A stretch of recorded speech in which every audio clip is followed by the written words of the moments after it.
ঈদের দিন কেন ঈদ করতে পারলাম না, কি হয়েছিল সেটা আপনাদের সঙ্গে ফুল ব্লগে শেয়ার করব। তো চলুন আজকে আমরা ফুল ব্লগটি দেখি আর কি কি রান্না করা হচ্ছে। কি নিয়ে আসছে? বেরোই দেখো গ্রামের থেকে মাসুদ রানার বউ উম্মা তুমি কেডা মাটি পায়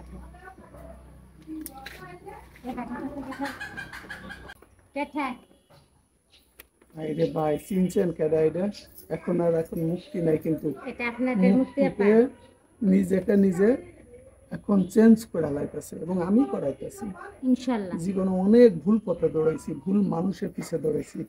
এখন থেকে যদি দৌড়াই এই মানুষটার পিছে দৌড়াতে হবে। এই মানুষটাকে আমি কিছু দিই নাই জীবনে, এখন থেকে দেওয়া শুরু করবো। এই যে তার কারণে কিনে আসছি, দেখেন দেশের খাঁটি, একদম খাঁটি গরুর দুধ খাবা, আমাদের চেহারাটা গরুর দুধের মতন বানাবা। আর আপনাদের সঙ্গে আজকে একটা কষ্ট শেয়ার করি।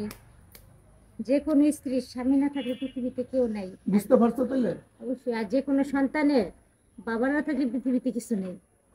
সন্তান আমি চিন্তা করি না, মুক্তি আমার একটা আছে, আমি তো চিন্তা করবো। ঠিক আছে, তুমি আমি ওগুলো আর বিশ্বাস করি না। আমার যেহেতু আমার সন্তান একটা আমার বুকে আছে, আমার চিন্তা আছে। একটা সন্তান যখন সাফল্য হয়ে যায়, সাফল্য হয়ে যায়, সে তখন তার চিন্তা ভাবনা করে। বাবা মার চিন্তা কেউ করে না ভাই, এটা বলে লাভ নেই। তোমার চিন্তা আমি করতেছি, আমার চিন্তা পারলে তুমি করো। অবশ্যই। কিন্তু আজকে এবার একটা কুরবানি ঈদ গেছে, রাখিবার কষ্টটা দেখছে। রাখিবার কষ্টে কিন্তু ওর আব্বু, আপনার আগে ভিডিওটা দেখছে, ঢাকা থেকে চলে আসছে। একটা বাবা সন্তানের জন্য কত কিছু করে, চিন্তা করেন। কিন্তু সন্তানটা হয়তো দিন শেষে ভুলে যায়, সেটাই আমি বলছি। বাবার ভালোবাসা, বট গাছের যে একটা ছায়া ছিল সেটা ভুলে যায়। কিন্তু এটা সত্যি, ঈদের দিন সে ঢাকা থেকে চলে আসছিল। আপনার ভিডিওটা দেখছেন শুধু রাকিবার মনটা ভালো রাখার জন্য। যাই হোক, আমাদের ঈদে আসলে এবার কোনো ঈদ হয় না। যেখানে একটা স্বামী নাই, যেখানে একটা সন্তানের বাবা নেই, সেখানে ঈদই নেই।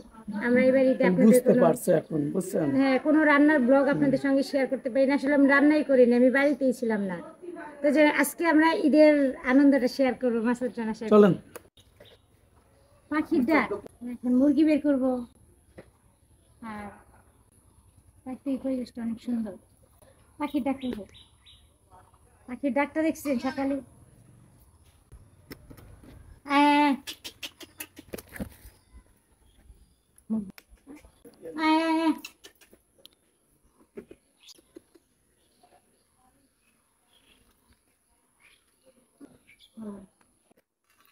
এই হচ্ছে আমাদের সেমাই রান্না করা হবে, তার জন্য দুধগুলো ঢেলে নিচ্ছি। একদম খাঁটি দুধ।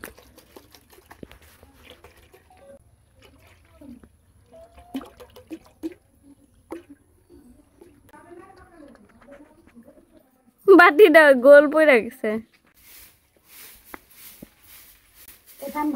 উঠান বাড়ি ঘর ঝাড়ু দিতে হয় বউদের সকালে উঠে।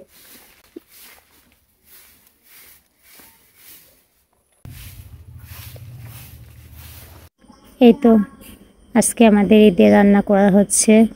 অনেকে বলতে পারেন আপু আজকে কেন ঈদের রান্না? হ্যাঁ, আজকে আমাদের জন্য হচ্ছে ঈদ।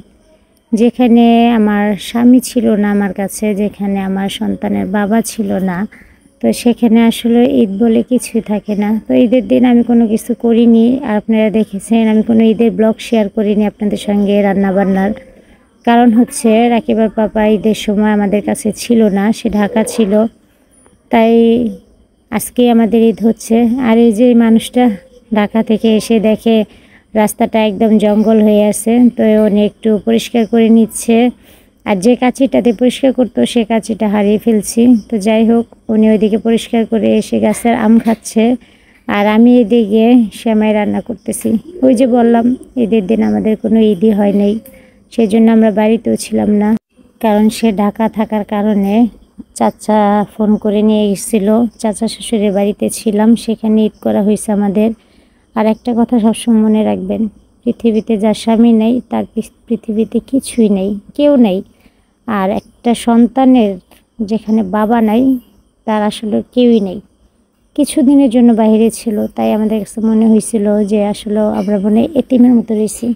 তো যাই হোক, ঈদের দিন তো চাচাদের বাড়িতে ঈদ করেছি। বাড়িতে যেহেতু কিছু করা হয় নাই, তো আজকে রাকিবার পাপা বাসায় আসছে, তাই এখন ঈদের দিনের রান্নাটা আজকে আমরা করতেছি। তো এখানে হচ্ছে রাকিবার জন্য, রাকিবার পছন্দের সেমাই রান্না করেছি। কারণ রাকিব লাচ্ছার সময় পছন্দ করে। আর এদিকে পোলাও রান্না করছি, আর এদিকে কোরবানির মাংস রান্না করব। তো সব ময় মশলা দিয়ে সুন্দর করে গোশটা খুব ভালো করে মেখে কিছুক্ষণের জন্য রেখে দেব, তারপরে রান্না করে নেব। আমি কিন্তু ভয়েসটা দিয়েছিলাম রাতের বেলায়, আমি যেহেতু গ্রামে, তাই চারপাশে ঝিঝি পোকার শব্দ হচ্ছে। তো এদিকে গরুর মাংসটা কিন্তু আমার বলক এসে পড়ছে, এখন আমি খুব ভালো করে উল্টে পাল্টে নেড়ে দিচ্ছি।